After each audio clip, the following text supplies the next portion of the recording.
ठीक है, पूरा आ रहा है। वो क्या बोलेंगे, पंचकर्म के 3 चरण है। कौन कौन से हैं? प्रधान कर्म,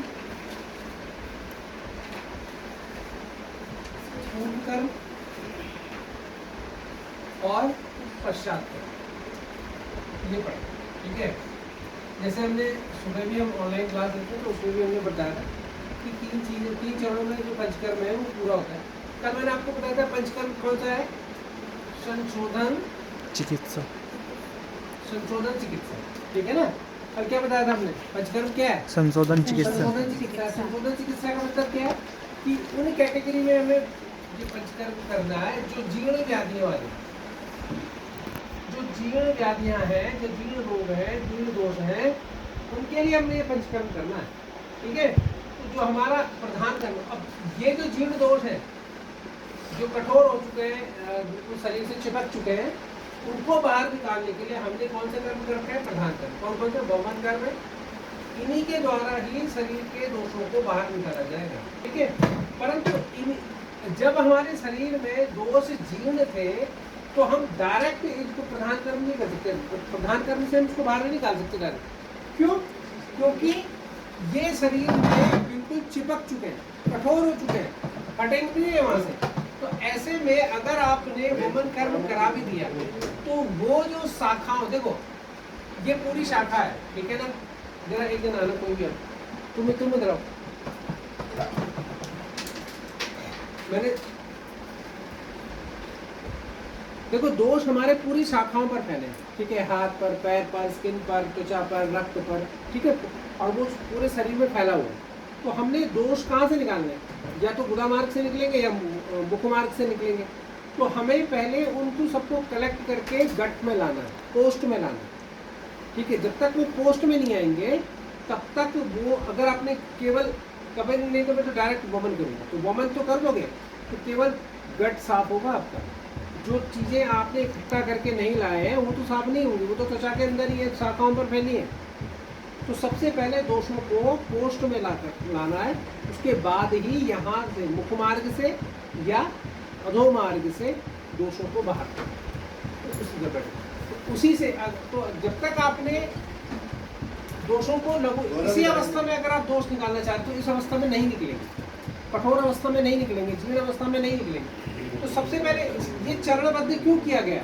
ये चरणबद्ध इसीलिए किया गया है। आप थोड़ा इधर बैठोगे, नहीं है मेरे सामने। तो ये चरणबद्ध 3 चरण क्यों बनाए? प्रधान कर्म, पूर्व कर्म और पश्चात कर्म क्यों बनाए? इसीलिए बनाए कि जो जीर्ण अवस्था है तो ये यहाँ से दोषों को पहले लघु करेंगे, दोषों को लघु करेंगे, करना है, दोषों को लघु करना है। और कहाँ लाना है? पोस्ट में। पोस्ट में लाना है। भाई अगर आपको मैं कहूँ ये कमरा साफ करना है, झाड़ू लगाना है, तो कैसे करोगे आप? भाई किनारे से तो झाड़ू लगाना स्टार्ट करोगे, किनारे से निकालोगे कूड़े को और बीच में इकट्ठा करके फिर दरवाजे से बाहर निकालोगे। सेम हमारे शरीर में भी वैसे ही कि पहले हम शाखाओं से दोषों को पोस्ट में लाएंगे, उसके पश्चात ही हम वमन क्रिया से, विरेचन क्रिया से, बस्ती क्रिया से या नश्य क्रिया से या रक्त मोक्षण से उसको बाहर निकालेंगे। तो पहले पूर्व कर्म करना अनिवार्य है, मैंडेटरी है ये, ठीक है। बिना इसके आप वो गट तो साफ कर लोगे परंतु जो दोष इकट्ठे हुए हैं उनका कोई नहीं, ठीक है। तो पहले हमने पूर्व कर्म क्यों करा? अब मैंने आपको देखा था, आपको बताया था कि जो पंचकर्म है वो शोधन चिकित्सा है। तो शोधन चिकित्सा किस अवस्था में की जाती है? जीर्ण रोग की अवस्था में, क्रॉनिक, जीर्ण को कहते हैं क्रॉनिक, ठीक है। क्रॉनिक कंडीशन में की जाएगी। तो क्रॉनिक कंडीशन को पहले हम क्या करेंगे? पहले हम सॉफ्ट बनाएंगे। The dosas will become soft through this process, ठीक है। तो दोषों को लघु करना है और पोस्ट में लाना है। तो पोस्ट में लाने के लिए क्या करें? दोषों को पिघलाना पड़ेगा, दोषों को पिघलाकर पोस्ट में लाएंगे। तो इसके लिए 3 चरण होने, यानी इसके लिए 3 चरण है। कौन कौन से? दीपन, पाचन, स्नेहन, स्नेहन, संशोधन और स्वेदन। तो जब तक आप ये कर्म नहीं करोगे, ये चिकित्सा प्रोसेस नहीं फॉलो करोगे, तब तक दोष लघु होकर कोष्ठ में नहीं आएंगे। तो इसीलिए 3 चरणों में बांटा गया। ठीक है। दीपन पाचन की, दीपन का मतलब क्या हो गया? दीपन का मतलब हो गया मेटाबॉलिज्म, और पाचन का मतलब हो गया डाइजेशन। मीन्स आपका जो मेटाबॉलिज्म है, जो अग्नियां हैं, वो प्रदीप्त है या नहीं है भली भांति, या जो डाइजेशन है वो भली भांति हो रहा है नहीं हो रहा है। इन दोनों को करना अनिवार्य है। अगर इसमें से एक कार्य भी संपन्न नहीं होगा, विधिवत नहीं होगा, परिपक्व नहीं होगा, तो आगे का प्रोसेस प्रशस्त नहीं होगा। ये करना अनिवार्य है। तो दीपन पाचन क्यों कर रहे हैं? क्योंकि जो दोष आहार से आ रहे थे, जो दोष आहार से आ रहे थे, उनको निराम अवस्था में लाना अनिवार्य है। निराम का मतलब क्या हो गया भाई? जहां पर भोजन हम कर रहे हैं, एक मिनट कोई जना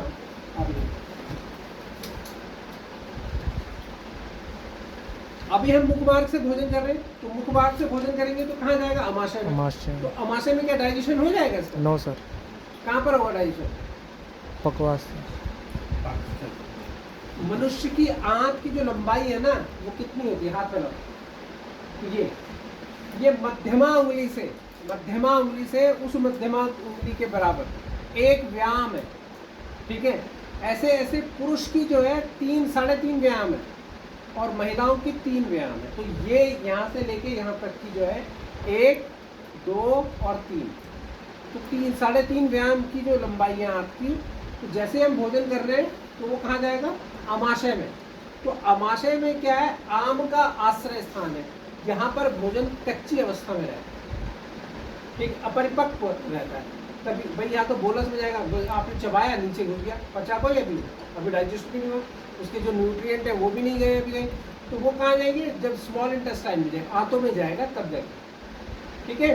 तो यहाँ पर अगर यहाँ पर हम अनावश्यक भोजन डालते जाएंगे जो क्या कहते हैं, जो अपथ्य भोज है वो डालते जाएंगे, तो क्या होगा कि यहाँ पर जो विकार पैदा होगा, भोजन जो कच्चा है, ठीक है, उससे जो आम की उत्पत्ति हो रही है। देखिए मैडम, आम की क्या परिभाषा है? आयुर्वेद में जो आम की परिभाषा है ना, वो क्या है कि जो अजपता भोज्य पदार्थ है, अदपचा मीन आहारस्य रसावशेषो यौनापक्वो अनरागवात् स्वमूलम सर्वरोगाणाम आमम इति अभिधीयते। मतलब जब हम भोजन करते हैं तो उसमें से जो कच्चा भोज्य पदार्थ है वह एक रस की उत्पत्ति करता है, जिसे हम आम कहते हैं। और यही आम जब वात के साथ मिलेगा तो आम वात बनाएगा, पूरे संधियों में फैल जाएगा। जब पित्त के साथ मिलेगा तो अम्ल पित्त बनाएगा, और कफ के साथ मिलेगा तो कफजन्य व्याधियों को पैदा करेगा, जैसे नजला है, खांसी है, दमा है, अस्थमा है, ये सब चीजें पैदा करेगा। ठीक है। तो इसका आश्रय स्थान कहाँ है? अमाशय में। तो अमाशय में अगर ये अधिक मात्रा में बनने लग गया दीपन, ठीक है, तो वो क्या करेगा? रोग की उत्पत्ति करेगा।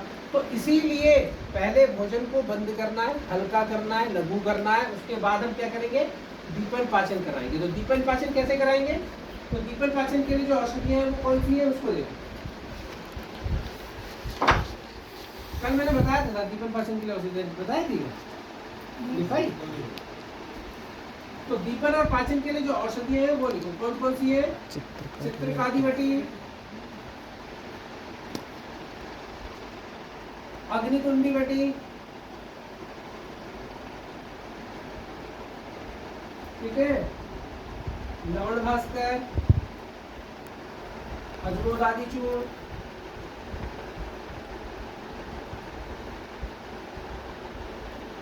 त्रिकटु चूर्ण, त्रिकटु आ गया,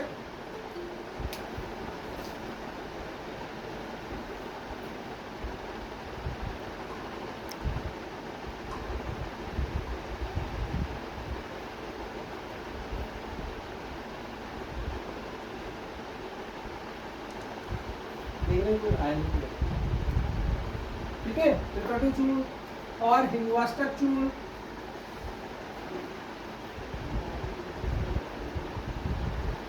तीसरा कौन सा आ गया? अब पंचकोल, ठीक है। और अगर ये सब नहीं उपलब्ध है तो आप गर्म पानी पी सकते हैं। गर्म पानी से आप अपना दीपन पाचन करा सकते हैं, ठीक है। अगर आपको अजीर्ण अवस्था है, खाने का मन नहीं है, तो आप उस दिन आप केवल गर्म पानी पिए, तब भी आपका दीपन पाचन पिए। जब तक आप इसको 3 दिन, अब ये पूरा पूर्ण कर्म कितने दिन होता है? 1 से 7 दिन। 1 से 7 दिन हमने क्या करना है? पूर्व कर्म करना है। तो 1 से 7 दिन में जो 3 दिन है, जो पहले 3 दिन है, 1 से 3 दिन हमने दीपन पाचन ही करना है। 1 से 3 दिन, क्योंकि ये भोजन आप लगातार खाते आ रहे हैं कई वर्षों से, उसको आंतों तक जाने में, गट तक जाने में, पेट तक आने में, कोष्ठ तक जाने में 1 से 3 दिन का समय लगेगा, क्योंकि लघु आहार ले रहा है। अब आपने खाना क्या है? उन्होंने कहा सबसे बड़ा प्रश्न है खाना क्या है? तो खाने में आपने क्या लेना है? पेया, जूस, जलेबी, मीन्स चावल और दलिए का पानी, दाल का पानी और खिचड़ी, केवल यही खा लिए 3 टाइम, कितनी बार भूख लगे। जिससे क्या होगा कि जो भी आप मैदे की चीज खा रहे हैं, आटे की चीज खा रहे हैं, चावल खा रहे हैं, गरिष्ठ भोजन ले रहे हैं, तो उससे क्या होगा, जो मंदाग्नि हो रही है, दीपन पाचन कमजोर हो रहा है, वो प्रबल अवस्था में आ जाएगा। तो 3 दिन के बाद जब आप ये 3 दिन कर लेंगे, तभी जाकर आपका स्नेहन कर्म संपन्न हो पाएगा, अदरवाइज नहीं होगा। अगर आप मंदाग्नि में दीपन पाचन ना कराकर आप स्नेहन कर्म कराने लग जाएंगे, तो विकार बढ़ने लग जाएंगे, उल्टी होने स्टार्ट जाएगी, बदहजमी हो जाएगी, अजीर्ण हो जाएगा, ठीक है। तो स्नेहन कर्म करने से पहले दीपन पाचन करना अनिवार्य है इन सभी के साथ, ठीक है। इन सभी के साथ का मतलब है, या तो आप चित्रकादि वटी दें, चित्रकादि वटी में क्या देंगे? 2-2 गोली सुबह दोपहर शाम चूसने के लिए देनी है। अगर ये नहीं ले रहा है तो 1 गोली सुबह शाम देंगे अग्नितुंडी वटी की, ठीक है। अगर वो कह रहा है कि मेरे को डाइजेशन ठीक से नहीं हो रहा है, तो आप चित्रकादि वटी दो और हिंगवाष्टक चूर्ण भोजन के साथ देना है। साथ का मतलब है कि जैसे 2-3 घास खा लिए, उसके बाद हिंगवाष्टक चूर्ण खा लिया, फिर खाना खा लिया, तो दैट इज हिंगवाष्टक, ये रहती है, ठीक है। तो दीपन पाचन इन्हीं से होगा 3 दिन तक। जब वो ये कहता है कि मेरे को अब मल भी ठीक आने लग गया है, भोजन भी अच्छा पच रहा है, भूख भी अच्छी लग रही है, तब जाके आपने नेक्स्ट स्टेप को फॉलो करना है, कि जिससे कि दोष, अभी यहाँ पर दोष लघु नहीं हुए, जो दोष बाह्य रूप से शरीर में प्रतिष्ठित हो रहे हैं आहार के माध्यम से, हमने उनको रोका है यहाँ पर, ठीक है। अभी हमने प्रिवेंशन किया, क्योर नहीं हो रहा अभी। अब समझो दूसरा, अब हम करेंगे दूसरे में।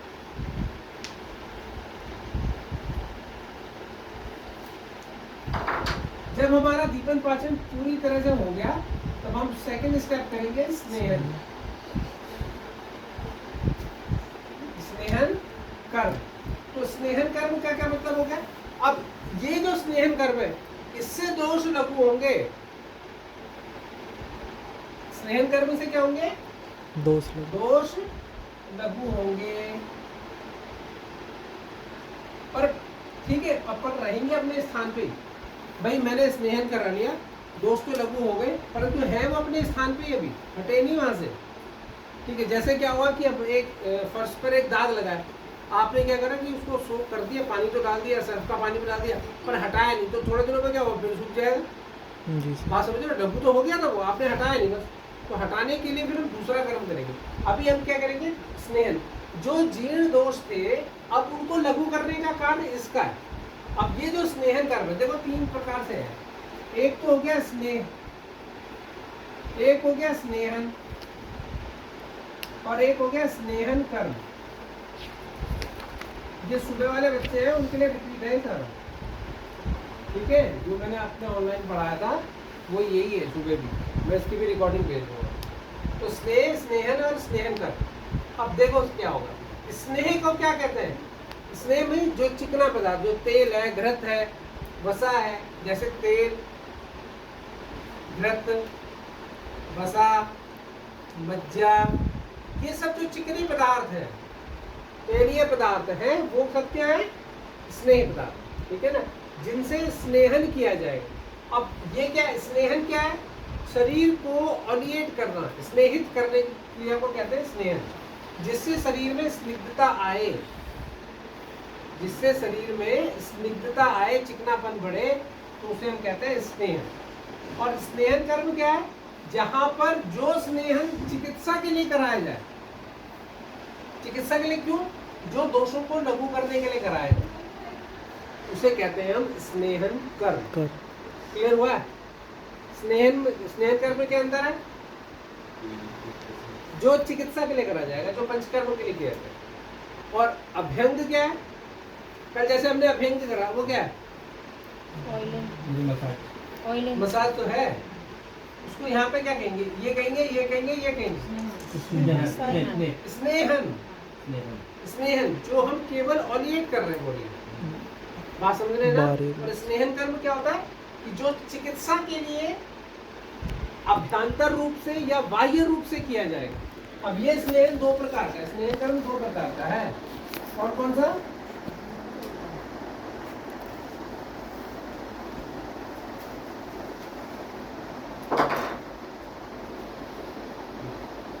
एक तो होगा बाह्य और एक अभ्यंतर।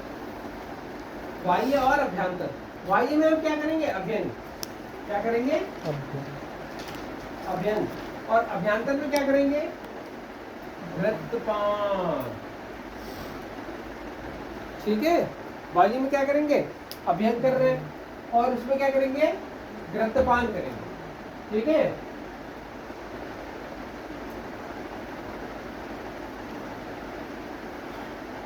अच्छा, जैसे हमने कल बताया था अभ्यंग में कितने स्टेप हैं? जो जो स्नेहन कर्म है, इसको हम क्या करेंगे? बाह्य स्नेहन। क्या करेंगे? बाह्य स्नेहन। जो मतलब बाहर की जो शाखाएं हैं उनके दोषों को लघु कर रहा है, लघु कर रहा है। ठीक है? तो स्नेह पूर्वक, स्नेह भी प्यार से, जेंटली, दुलार से दोषों को लघु कर रहा है, हार्ड। ठीक है भाई? एक बार कहीं पर आप डस्टिंग करते हैं तो क्या करते हैं? एक जगह तो साफ से करते हैं, हल्के हाथ से करते हैं, और जहाँ पर दो दाग चिपक जाता है जो है तो खुरसने लग जाते हैं, हार्डली करते हैं। तो यहाँ पर हार्डली नहीं करना है, यहाँ पर क्या करना है? जेंटली करना है, बिल्कुल सॉफ्टली करना है। जैसे अब मैंने कल आपको दो प्रकार के अभ्यंग बताए, तो कौन कौन से बताए? एक तो डीप टिश्यू मसाज बताया, उसमें क्या करना था? उसमें तो घिसना था, रगड़ना था, दबाना था। ठीक है ना? ये तो था। और एक था जो 7 स्टेप वाला हमने बताया था कि रोगी को बिठा कर करना है, लेटा कर करना है, बाएं करपट बदलना है, दाएं करपट बदलना है। ठीक है ना? तो उसमें क्या कर रहे थे हम? धीरे से मसाज कर रहे थे, कोष्ठ में ला रहे थे, शाखाओं से दोषों को कहाँ ला रहे थे? कोष्ठ में ला रहे थे। क्लियर हुआ?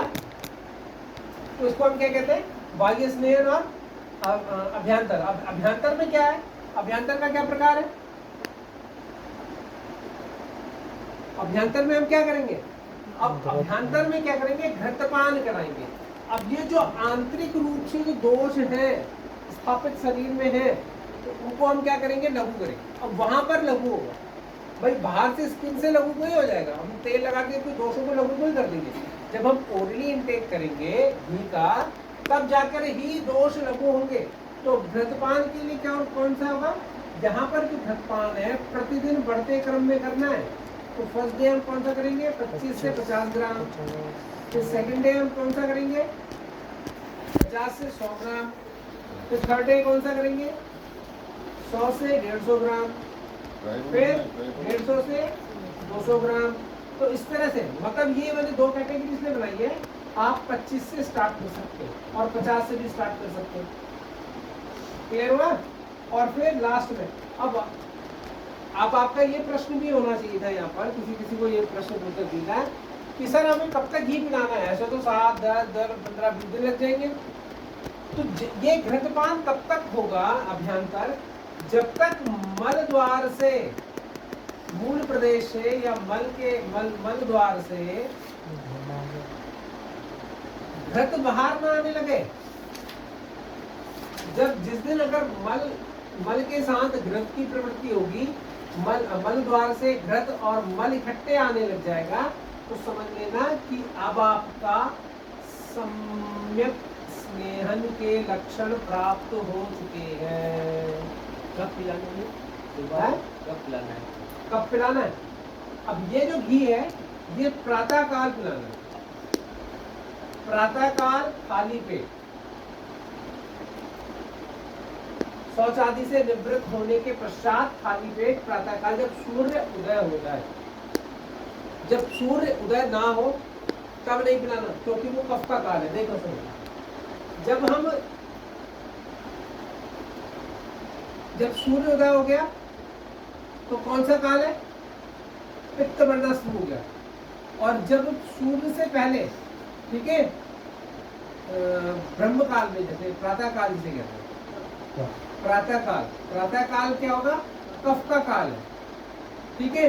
और सूर्योदय के बाद और सूर्यास्त के बाद, सूर्यास्त के बाद कौन सा होगा? वात का काल। तो इस क्रम में तो कफ के प्रातः काल, जब सूर्य उदय ना हुआ हो तब घृतपान नहीं कराना। आपको कब पिलाना है? सूर्य उदय होने के पश्चात, जब पित्त बढ़ने लग जाए, अग्नियां बढ़ने लगे, ठीक है। आप जब सुबह नाश्ता करते हो कितने बजे करते हो? सूरज उगने की कितना देर के बाद पिलाना है? सूर्य उदय हो जाए आधे घंटे बाद है, जैसे अग्नि प्रतीत हो जाए। ऐसा कुछ नहीं है, खाली पेट होना चाहिए। अगर सुबह अगर पेशेंट को जल्दी बुलाना है तो जल्दी कर लो। आप, मैं ये पूछ रहा हूँ कि आप नाश्ता कब करते हो? सुबह सूरज निकलने के बाद। सूरज निकलने के बाद। बात समझ है? ये नहीं कि मैं सुबह 4 बजे नाश्ता कर लिया ना, क्योंकि वो किसका काल है? उसमें आम वृद्धि है, प्रकफ का काल है। उस समय खाना उचित नहीं होगा, वमन क्रिया हो जाएगा, बदहजमी हो जाएगी, ठीक है। जब सूर्य उदय हो जाए तब ही नाश्ता करना चाहिए, ठीक है। और जब सूर्य अस्त हो जाए तब भोजन नहीं करना चाहिए, ठीक है ना। इसीलिए, क्योंकि अग्नि बढ़ी हुई थी ना, तो जब अग्नि बढ़ी हुई होंगी उसी समय आपको भोजन ग्रहण करना। तो हमने घृतपान कब करना है? प्रातः काल खाली पेट, जब सूर्य उदय हो जाए, ठीक है, शौच आदि से निवृत्त होने के बाद, ठीक। और कब तक करना है? कब तक करना है? जब मल द्वार से घृत आने लग जाए, ठीक है। तो समझ लेना कि वो जो है किसकी प्रकृति हो गई? सम्यक लक्षण प्राप्त हो गए आपके स्नेह। ड्रिप एक ही बार बंद कर देना या आस्ते आस्ते बंद करना? नहीं, वो एक दिन में ही बंद कर देना। जैसे मात्रा आप बढ़ा रहे हैं ना, जैसे प्रतिदिन आप, जैसे फर्स्ट डे पिला रहे हो 50 ग्राम, फिर दूसरे दिन पिला रहे हो 100 ग्राम, तीसरे दिन पिला रहे हो 150 ग्राम, ठीक है। और आपको लगता है कि मेरा घी अब बाहर आने लग गया 1 से 3 दिन के अंदर, ठीक है। तो अब आपको घृतपान करने की आवश्यकता नहीं है। ये नहीं कि एक चम्मच करके बंद कर दें, नहीं, स्टॉप करना है, इमीडिएट करना है। क्योंकि दोष अब आपकी बॉडी क्या है, उस घी के प्रति रिएक्ट कर रही है, ठीक है ना, उसको इवैक्यूलेट कर रही है। जितने दोष उसके कोष्ठ में आने थे वो आ गए, शाखाओं से दोष लघु हो चुके। अब आपने घृतपान की कोई आवश्यकता नहीं है। अगर आपका घी 1 से 3 दिन में निकल आ रहा है बाहर, तो उसे कहते हैं मृदु कोष्ठी। क्या कहेंगे? मृदु कोष्ठी। अगर 1 से 5 दिन लग रहे हैं तो मध्य कोष्ठी, और 1 से 7 दिन लग रहे हैं तो क्रूर कोष्ठी, ठीक है। तो ये प्रकृति किसकी रहेगी? कफ की, कफ प्रकृति, ये पित्त की, और ये वात। क्योंकि वात क्या दिखा रहा है? रुक्षता को दिखा रहा है, ड्राइनेस को दिखा रहा है। तो जितना ज्यादा ड्राई होगा उतना ज्यादा स्नेहन करना पड़ेगा बॉडी को। भाई आपने विंटर में देखा होगा कि बॉडी पे ऑलिएट लगाते हो, मसाज करते हैं ना, तेल लगाते हैं, क्यों? क्योंकि खुश्की हो रही है, ड्राइनेस हो रही है।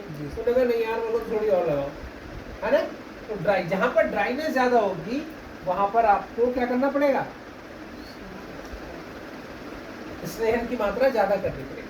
तो ये समझ में आया कि जो 3 दिन में आ रहा है उसे हम कहेंगे कि मृदु कोष्ठी, और 5 दिन, जो 1 से 5 दिन आ रहा है उसे मध्य कोष्ठी, और 1 से 7 दिन में आ रहा है तो उसको क्या कहेंगे? क्रूर कोष्ठी, ठीक है। इसी से ही आगे का जो कार्य है वो भी ठीक से चल पाएगा। क्लियर हुआ? यहाँ तक स्नेहन समझ में आया? जब तक आपको स्नेहन समझ में नहीं आएगा तब तक आगे आप प्रधान कर्म नहीं कर पाएंगे, ठीक है। अब इसके बाद जो दूसरा कर्म, अब यहाँ पर जो स्नेहन कर रहा है वो क्या कर रहा है? वो जो स्नेहन अभी हुआ है ये क्या कर रहा है? दोषों को लघु कर रहा है। परंतु दोषों को लघु तो कर दिया, परंतु अभी स्थान से हटे नहीं हो ऊपर करने से सही है सर। आ रहा है। ठीक है, तो दोष कहाँ से है? अभी कोष्ठ में आए नहीं है वो, अभी की जगह में ही है सर। अभी है अपनी जगह पे। तो हमने उसको ठीक करने के लिए क्या करना है? अब पोस्ट में लाने के लिए हम क्या करेंगे? स्वेदन। क्या करेंगे? अब हम करेंगे स्वेदन। अच्छा, कुछ लोग क्या करते हैं, स्वेदन स्नेहन के बाद करते हैं, पर बेटर क्या है कि आपको स्वेदन कर्म भी, थर्ड स्टेप कौन सा हो गया? स्वेदन।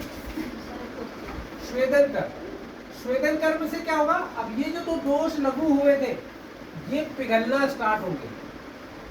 स्वेदन से क्या होंगे? दोष पिघल कर कहा जाएंगे? कोष्ठ में। दोष पिघल कर कहा आएंगे? कोष्ठ में आ जाएंगे। और कोष्ठ से फिर हम क्या करेंगे? मुख मार्ग से या अधो मार्ग से उसको बाहर निकाल।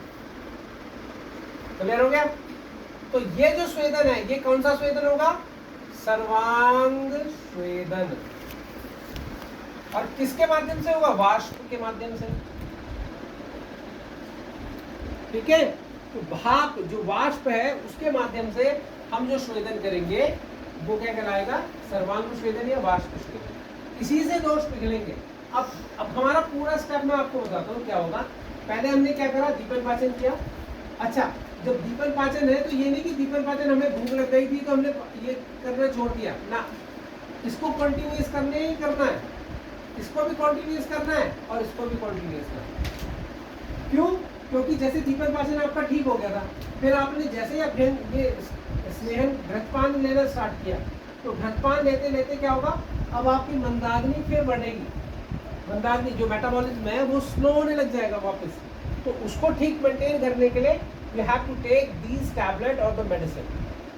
ठीक है, तो क्या करेगा? ये मेडिसिन या ये जो दीपन पाचन की जो औषधियां हैं उनसे पुनः क्या होगा? जो मंदाग्नि क्रिएट हुई थी इसके कारण, घृतपान के कारण, वो पुनः जागृत हो जाएगी और आपको दिक्कत नहीं आएगी। स्नेहन में कोई भी दिक्कत नहीं आएगी। अगर वो कहते हैं कि हम दवाई ना पिए तो क्या करें? तो फिर गर्म पानी पीना स्टार्ट करो। जैसे आप ये घी पियोगे आपको दवाई भी पीनी, गर्म पानी भी पीना। ठीक है, तो जिससे क्या होगा? जो घृत है वो नीचे की तरफ इवैक्यूएट होने लगेगा। क्लियर समझ में आया? किसकी समझ में नहीं आया मुझे पहले बताओ।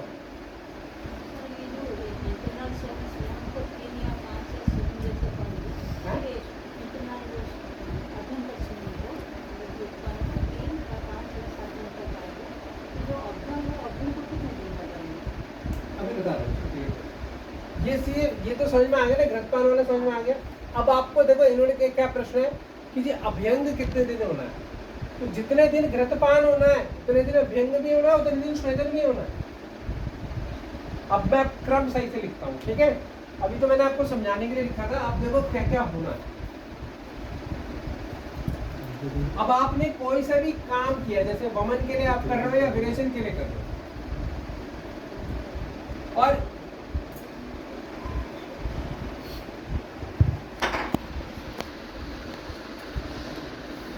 पूर्व कर्म में पहला स्टेप क्या है? पहला स्टेप तो था दीपन पाचन का, ये तो समझ में आ गया। ये तो पहले 3 दिन करना ही करना है। ठीक है, ये प्रोसेस 1 से 7 दिन का होना था, ये तो करना ही करना है। फिर दूसरा स्टेप, अब घृतपान करना है। ठीक है, बढ़ते क्रम में। किसमें? बढ़ते क्रम में। फिर तीसरा स्टेप क्या है? अभ्यंग। फिर चौथा स्टेप क्या है? स्वेदन। ये फ्रीक्वेंसी रहेगी। और जो दीपन पाचन है ना वो इसके साथ साथ ये तो करना ही करना है। मतलब दीपन पाचन में यहां लिख रहा हूं, दीपन पाचन, आहार, ये तो मेंटेन करना ही करना है आपने। ये नहीं कि यहीं पे करा था उसके बाद नहीं करा, तो क्या होगा? यहाँ यहीं पर गड़बड़ा जाओगे।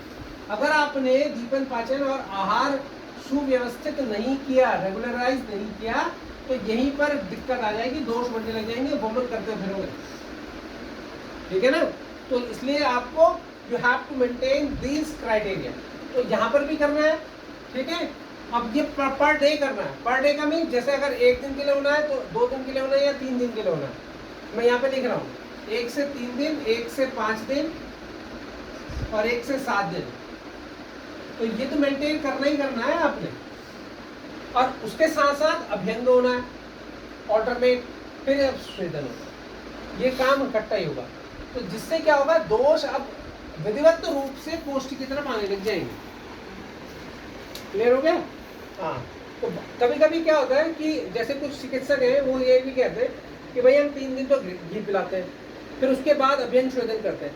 परंतु क्या है, 3 दिन के बाद वो जो घी है, जो एक्सेस घी है, वो बाहर निकलने लगता है। परंतु अगर आप साथ साथ अभ्यंग और शोधन भी करते रहेंगे तो शाखाओं से भी जो दोष है वो लघु होने लग जाएंगे, कोष्ठ की तरफ मूव करने लग जाएंगे। तो साथ साथ ही वो प्रोसेस होगा।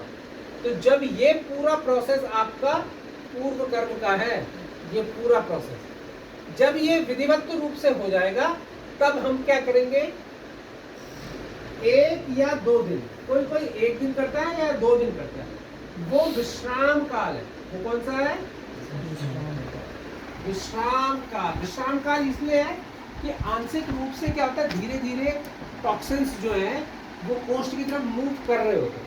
ठीक है, आपने एक बार तो निकल गया, ठीक है, तो धीरे धीरे क्या वो और इकट्ठे हो जाएंगे। तो इस दौरान जो विश्राम काल है, अगर आपने वमन कराना है तो आपने कफवर्धक आहार देना है, और अगर विरेचन कराना है तो पित्तवर्धक आहार देना है। क्लियर हो गया? कफवर्धक आहार में जो कफ की वृद्धि कराए, जैसे चावल है, उड़द की दाल है, मीठा खांड है, घी है, उसके बूरा के साथ चावल खा लेंगे, उड़द की दाल के साथ चावल खा लेंगे, तो या मीठी जो कोई भी चीज़ है, दही बल्ले है, तो वो क्या करेगा, कफवर्धक आहार है, ठीक है, वो कफ की वृद्धि करेगा शरीर में। और पित्तवर्धक आहार में जो भी तीक्ष्ण चीज़ें हैं आहार के साथ, उनके मसाले मिर्च है, ये खाएगी, तो वो विरेचन करेगा। ठीक है। अच्छा, कोई बहुत सारे कहेंगे कि हम फल खा लें, फल नहीं खाना, ठीक है। आहार जो बताया गया है, यूष, पेया, विलेपी, इसके अतिरिक्त कोई आहार नहीं देना है। लो कैलोरी डेफिशिएंट रहेगा। सर्वांग शोधन जो स्टीम बॉक्स है ना, वो ठीक है ना। श्वेद का मतलब है कि शरीर में श्वेत की प्रवृत्ति जागृत करती है। तो श्वेत क्या करता है, मेद धातु का मल है, ठीक है ना। श्वेत क्या है, मेद धातु का मल है, जो फैट है ना उसका एक्सेप्ट पार्ट है। जब तक आपको श्वेत नहीं आएगा तो आपकी ओबेसिटी, मोटापा, जो एडिपोज टिश्यू है वो बढ़ती चले जाएगी।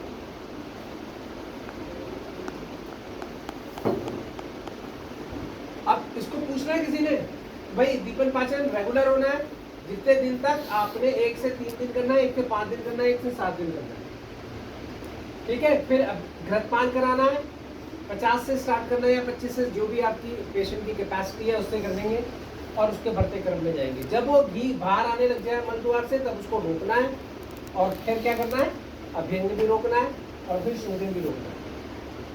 फिर विश्राम काल रखेंगे, जिस दिन विश्राम काल, जितने दिन का विश्राम काल होगा उसमें कफवर्धक आहार देंगे या पित्तवर्धक आहार देंगे, जैसे आपने चिकित्सा का निर्धारण किया है।